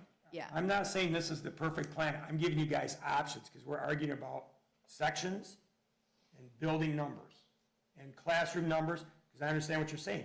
We have 65 kids in a classroom, and that's 2 sections of 32.5 per classroom. And the 7 kids show up, we're gonna be way over. We're gonna have 3 classrooms of 22. I'm okay with 25 kids per classroom. I just soon keep it at that, personally, especially in elementary, they learn more. But that's the only way to do it, the fair way to do it. And you're not gonna make everybody happy. We're not here to make everybody happy. We're here to make the facility efficient, best learning they can get, and be cost-effective and keep the kids safe.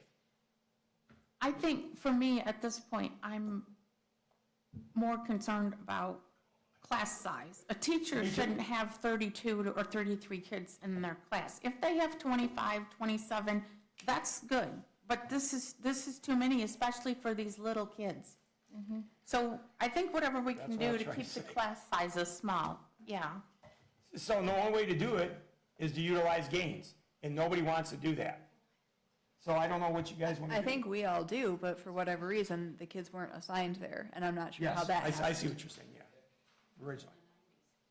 It'd be. So maybe, Wayne, I don't know if you can answer that. Why weren't more, why were we allowed Well, to? I do know the footprint in Deke, Morish, and Elms is bigger than Siren and Gaines, so. That is true, you're right. Siren and Gaines are They're 2 smaller buildings. Yes. So they should be facilitating less students. We had about 84, I think, was the number of students we had at Gaines. I think you said 128 is what we've got scheduled there now. So we've jumped that up to 40, up by at least 40 kids. We've only got 1 kindergarten signed right now. I know we're going to assign more kindergartners there. So the numbers are going to go up there. But we still don't solve the problems of the overloaded classrooms in Elms, Moorish. Again, we don't I'm know. not for moving some taking a kids. year off of it. There's gonna be That's- kids moving. That's me. I'm all No, for but closing we it need for to a year. proactively move some of these kids, because some of these numbers are this high because of school We can move choice. them if you need them. We need to move some some of these 4th and 5th graders, and then even 2nd grade, them and their siblings need to be moved to Gaines. These kids are, I mean, they're gonna get a better education with smaller classes too. So, I mean, there's that, you know? Yep. I'm all for not even, but, yeah. Cool. Because, again, we gotta take care of what we have, and that's not happening Yeah. from here down. Like, Yeah, so it's if not there's- happening, so. If there's a plan where we're moving this many kids from Deke, Elms, Moorish, Siring over to Gaines, and then we want to accept school of choice, and they're all going to Gaines, then that's totally fine with me. it's a pleasure of the board, I'm 1 vote. What do you think, rest of the board, on that? I think we save it for tomorrow. But I'm not, okay, are we gonna have this, we have Well, 17. Yeah, I'm gonna be, I'm leaving in about 5 minutes. Yeah, and I gotta, Because, yeah, I have this was to- supposed to be a 1-hour meeting. Okay, Yeah. all right. We'll move on, enough talk then. Anybody else, any quick comment on it? We'll move on to the next item. The next item is going once, going twice, going 3 times. The next item is athletic training. athletic trainer contract. It's in front of you. Athletic, yeah, Miss Caitlin Bradley. Where, is she in here? No, she's not. Okay. I brought this contract to you for discussion today. Okay. We don't need to We've vote. had several discussions regarding this athletic Yes, trainer. absolutely. The schooling that it's required and so forth. She's finally, we've talked to this young lady several times. She's now committed that she would come here to Swartz Creek. She's, from everything I've been told, she's tremendous. She's an awesome person. Would love to have her. I didn't know if you guys wanted to have time to read the contract so that you could just come and vote on it tomorrow or not. If you want to vote on it today, we can. I can still bring her tomorrow. It's up to you guys. But I wanted you to see the contract. I didn't want to dump it onto you the night of the board meeting. I don't mind voting on it now and taking one thing off the plate.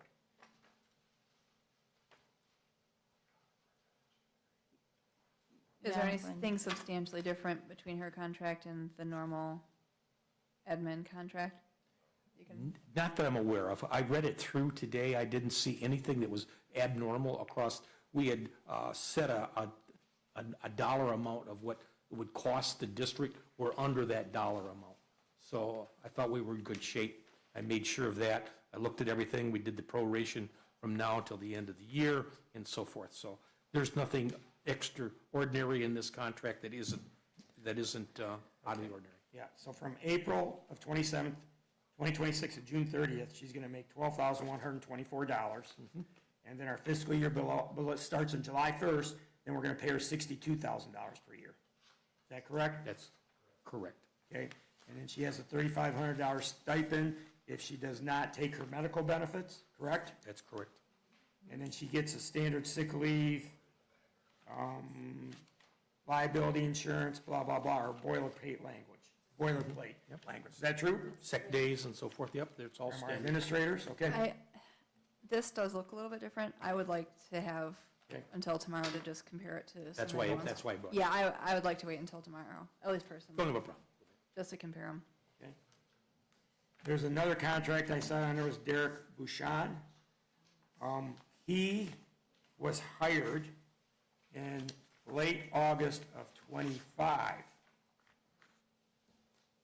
And we hired him on a stipulation that a contract would come to us, and a contract never came to us. Because we can't hire somebody not adjudicate or reconcile what their wages are. I caught this the other day when I was going through other contracts. As you guys know, I sent y'all a courtesy email a couple weeks ago. I was auditing some of the contracts, and some of them have been signed with unauthorized signatures by the board, so that's a whole nother issue. But we got Derek's here, he's in the back there. I can't say what happened before then, because it was signed on or about December 25th, and was never brought to a board meeting. So, and Wayne wasn't here, so I can't yell at Wayne. So, what do you guys, what's your pleasure on Derek's contract? You want to review this and do it tomorrow too? Yeah, Because although it took effect January 1st, by law, the board has to vote on any contract, any addendums for administrators, or professional teachers, union, and the administrators. yeah, And can I that found just a go lot in, of discrepancies there. can that So go in the board that's document? why I'm bringing this one. Okay. No, I don't, that's what I was saying. Can it just go to board documents? and we If can- you guys want to go, if you guys want to read it and then vote on it tomorrow, Yep. I can get it done, we'll get it done. great. Thank you. Any other questions from board members? Okay, we'll go on to public comment. You have 3 minutes, please. State your name, and you have 3 minutes. Thank you. And Miss Jenny will keep track of the time. Hi, everyone. Brianne Wilson. I'm president of the SCEA. Regarding the school of choice conversation, what it really sounds to me like that's the only issue that we have is the procedure that the district follows to assign school of choice students to elementary buildings. Speaking as a secondary teacher, both in the middle and high school buildings, we have room. We are not having a problem of there's too many kids here. A lot of districts suffer from declining enrollment. We have as well. And so it sounds like it's a cleanup of our procedures issue, not a we need to tell any kid, no, you can't come here. It's figuring out where exactly they need to go. Thank you. Thank you, Brianna. Yeah, thank you. Anybody else? Hi, my name is Jenny Edwards. I'm a school social worker over at the high school. And I just wanted to say really how disappointed I am because our days are really hard and really long. And I have to go home and also care for my family. And I don't understand why board meetings are being scheduled last minute at 2 o'clock when nobody can attend. To be here to represent, to answer your questions, to actually inform you by the people who are doing this job. So this is very upsetting to me. I walked down here when I was allowed to, contractually, and I hope some things change because I love working for this district and I'm very disappointed.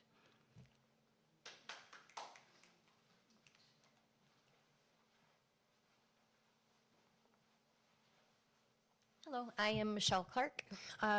I would like to second that the meetings in the middle of the afternoon knock out all of your staff, knock out working parents. The last one was at 2:30. While the high school was dismissing, community members were trying to get to the building. But it makes it so unless you have a job that you can flex time, you can't be here to hear things and voice things. You can listen from home, but that doesn't give you the ability to speak. when you're talking about schools of choice, my understanding when Michelle presented what she did was the way the kids were divided up was to try to have equity between the buildings. That you didn't just have in-district kids in buildings and then other buildings with higher percentages of school of choice children. The goal was to make the buildings very similar so that the learning and the children you were exposed to and making friends with weren't all, that it was similar between the buildings, which made it trickier to draw lines and all that jazz. There's been talk that you had 9.5 sessions of each class last year, and you're trying to cram the kids into half a class less per grade level. So is there a way to add a grade level somewhere where you're not going to have one fourth grade here and a second grade here? I would love kids to be in 25-member classes, but I don't know that your math will work with the staff you have. You have building space, but I don't know that you have enough. If you could cut down to 25 to 27, do you have enough? Is that going to impact your financials to be able to, that you may have to hire people to do that class size? I don't think any teacher would argue with a 26, 27 class size. It'll probably help your test scores because they'll have more in-depth education going to those elementary school students. But you have to try to make sure that everybody's getting the same education. And I think it would be great to have lower class sizes because the kids will have more individualized education and have more attention of the teacher. But you may have to check the math to see if you have the staff to do that or whether you would have to put in to hire more, which would be fine. Thank you. Hello, my name is Stephanie Carl. I'm just kind of here, I really just want to echo what Jenny just said, because I'm feeling really the same. I've watched every single board meeting this school year, and you guys really disappoint me. Just like the behavior, the decisions you're making. Sometimes I question why some of you are even on this school board, because I don't feel like it's to support this community. And so this has been a really stressful year.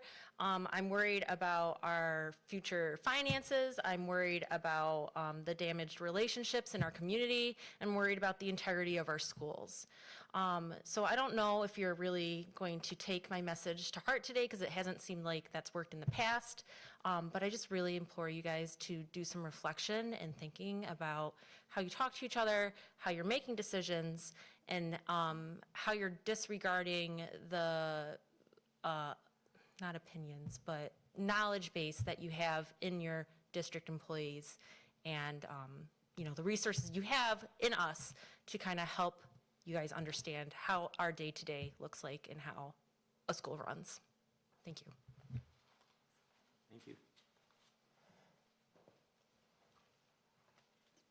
Hi, I'm Dr. TJ Heck. Just a couple of things I wanted to mention. With respect to the K-5 reconfiguration, I understand that school sizes are class sizes and how many kids are in a building is a very important decision for y'all to make. I did hear, however, when you all were talking about the rationale for moving from the 3-5 structure, moving the structure, that a lot of that was to keep family together, to keep school buildings together, so siblings could go to school with siblings. And now I hear discussion of moving 160 kids from the elementary schools they're in currently to Gaines. And so it seems like maybe that Dragon family isn't really the most important thing, as was considered earlier. So I just want you to think about what values you're foregrounding when you're making these decisions. Secondly, I would like to thank those of you who came out to the Performing Arts Center show this weekend. It was excellent. And I do want to ask why some of our staff has been denied their stipends, particularly the Dean of Students, the MTSS coordinator, and the PAC coordinator.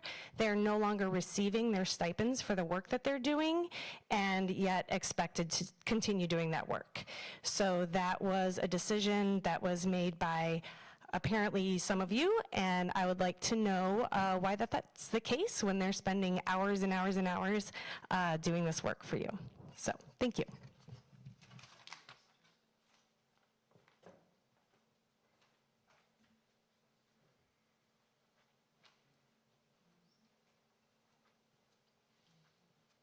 How's everybody doing today? Brian Jones, local resident. To start off with the contract thing you talked about Derek back there. You were on board when you were told, you said you voted on it in the expectation that you would be given a contract. Kim was on the board, Carrie was on the board, Andrea was on the board. None of you clocked. What you're trying to do is you're trying to throw shade at Carrie. That, you know, this wasn't taken care of, or the admin, which is always your whipping boy. But you were all here too, and that were here, and none of you said, hey, maybe we should have this. We're the vice president at that time, Chuck. Was that not something you were just clocking? These are things we need to be doing? Because that sounds like more of a, I want to get a gotcha, than we have a team here. The other thing is, with all this garbage about how we're flipping around and we don't have a plan. So it's been, what, 5-6 months since the very first meeting I came to was because of school of choice. This has been kicking around here. You did a knee-jerk thing. Yeah, we want to do this because it's this. And like the doctor just said when she was up here, you guys didn't think this out very well because you're arguing about class sizes, do this, do that, do the other thing. The other thing that you're not taking into account, just moving people from, you know, we are all blessed enough that we, you know, presumably, I don't know everybody's finances, but we can move around. We can go a few extra miles, you know, every day. We can do that. But school of choice kids, if I understand correctly, their parents are required to get them to the school. So if you put somebody, you say they're coming from this side, and you put them all the way on this side, that's a good way to just say, we don't want you. Because maybe these people don't have vehicles. Maybe they're dropping them off on the way to work. Maybe whatever. So I guess if you're gonna do all that, what happened was is somebody that knows some or a few of you got their nose out of joint because they had to go to a couple different schools for Christmas parties or whatever, and you're like, yeah, this will solve it all because test scores. Let's jumble it all up again. The reason our test scores, ask professionals, they're all sitting out here, the reason our test scores are jumbled up is because they keep changing curriculums. Change. Well, let's try this. Well, let's try that. Well, let's try the other thing. You can't yank the rug out from these kids every other day and then act like you're doing something for them. All right? So, okay. If I decide to talk to a friend of mine, whoever's clocking me, they can just come over and talk to us too. Y'all have a good day.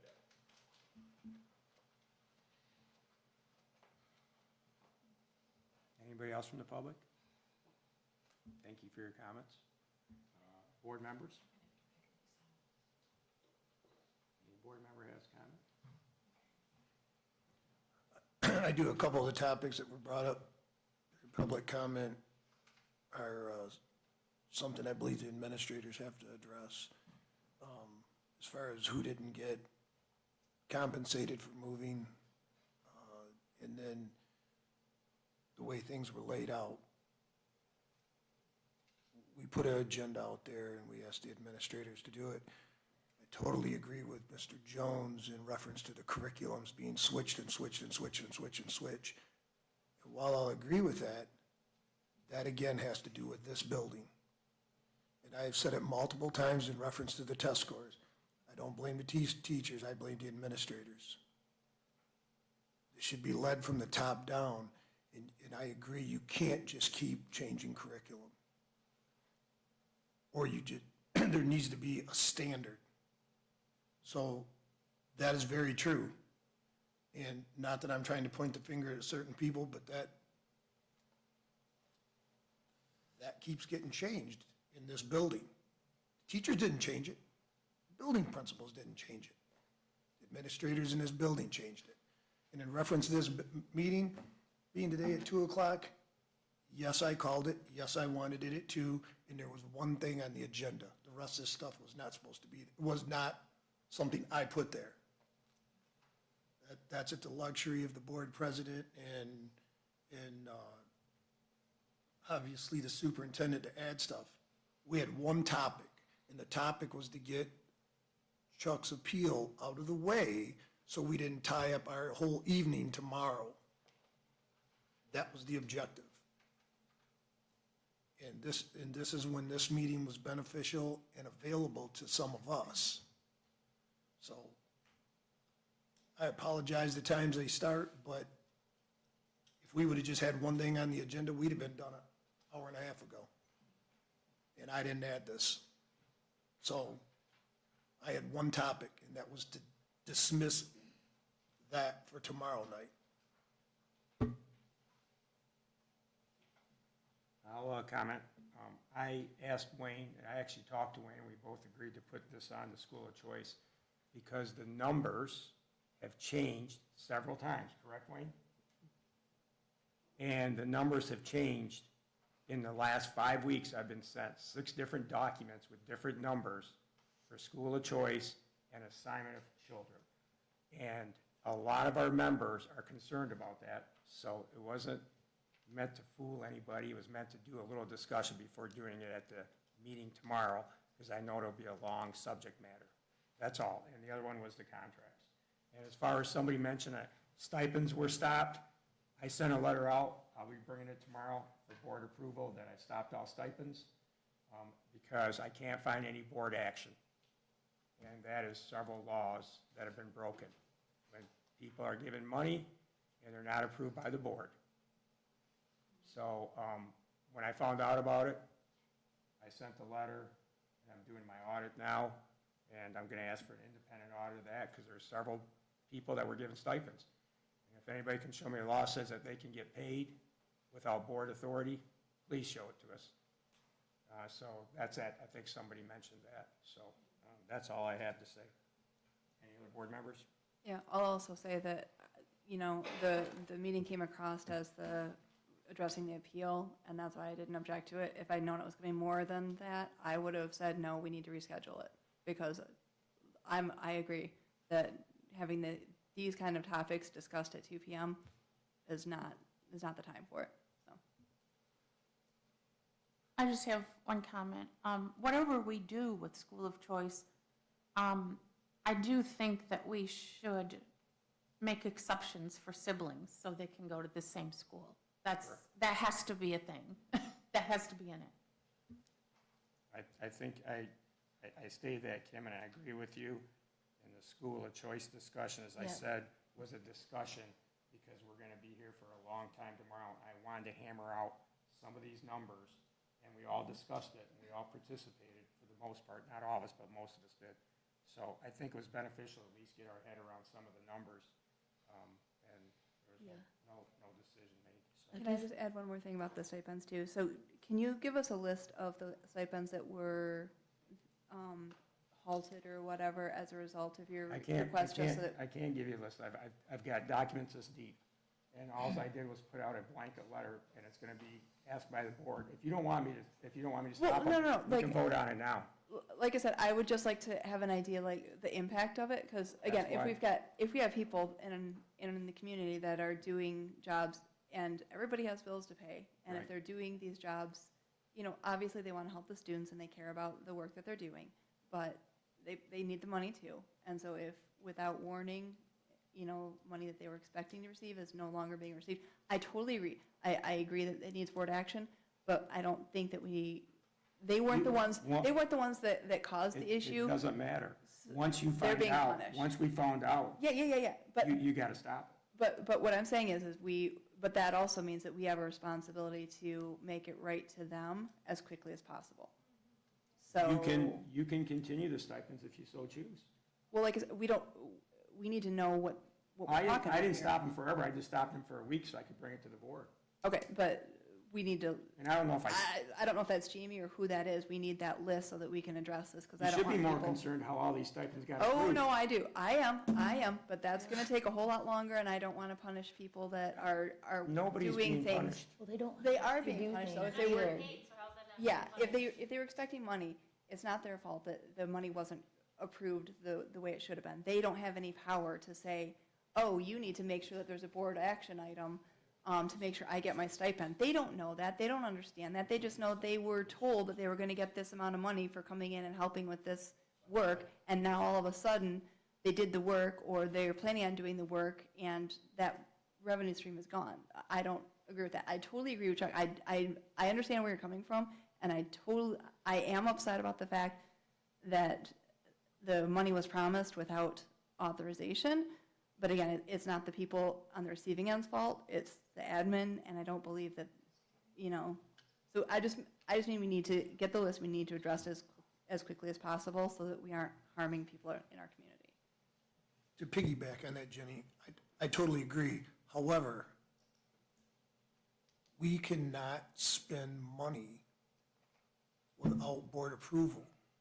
I mean, to split a hair, and I apologize for picking on you, Derek, I love you. We've been paying Derek for months, and no one ever approved his contract. Again, and I'm not picking on any one individual, but if the shoe fits, wear it. Again, these are problems in this administration building. His contract should have been brought to us by the board, or by the administration to vote on. It's not Derek's fault, but it isn't legal. Right now, every one of his paychecks are illegal. If that's the case, I want to start selling these chairs out in the parking lot. Right, Well, I can't do that. yeah. If this is the law that's being broke. You cannot give out public funds without board approval. And So if you want, hang on, so if you want to be angry at anybody because you've lost $1,000 here or $5,000 here, go find out who made that agreement for you and pick up the phone tonight and give them a call and rip them for not bringing it to the board, whether it was a year ago or 6 months ago or last week. That's the individual that should get your anger, not us. yes. Because that document should have been brought to the board for approval.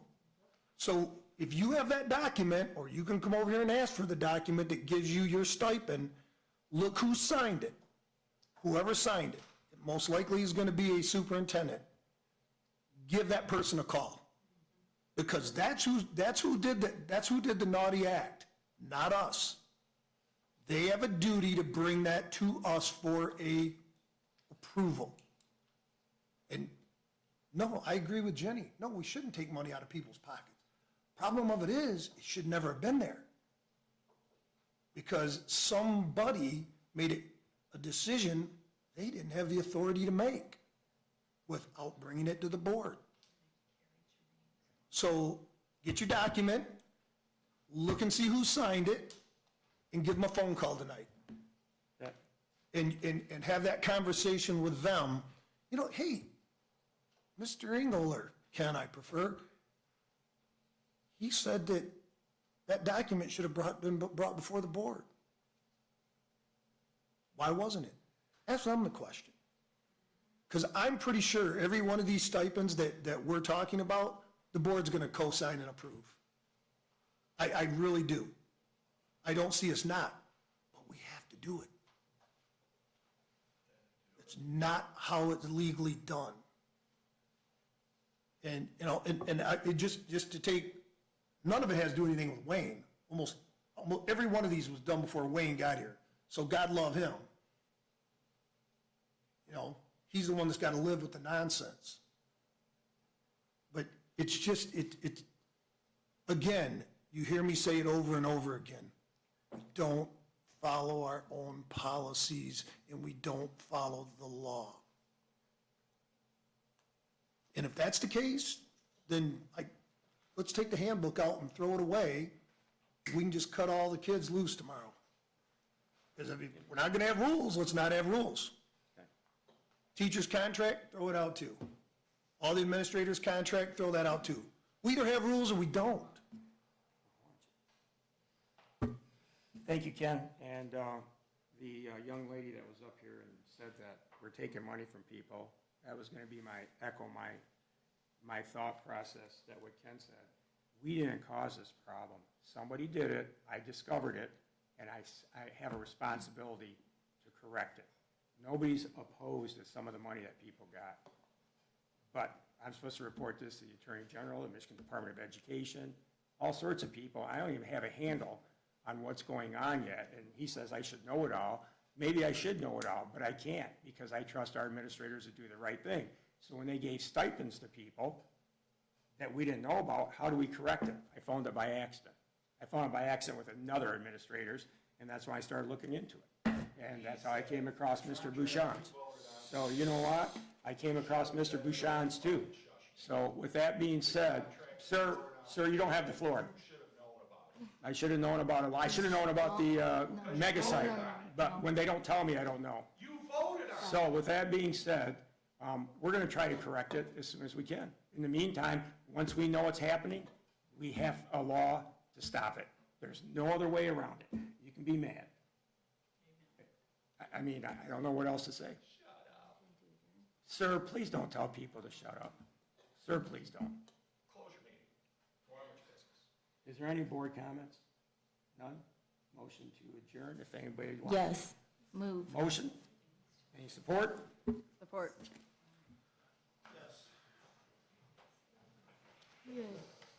Yeah. Is it? All in favor? Chuck, all in Yes. favor? All in favor? Yeah. I don't think Yes, I stopped aye. any of the teachers. Yep, Yeah. okay, that motion passes. Thank you. Food for thought.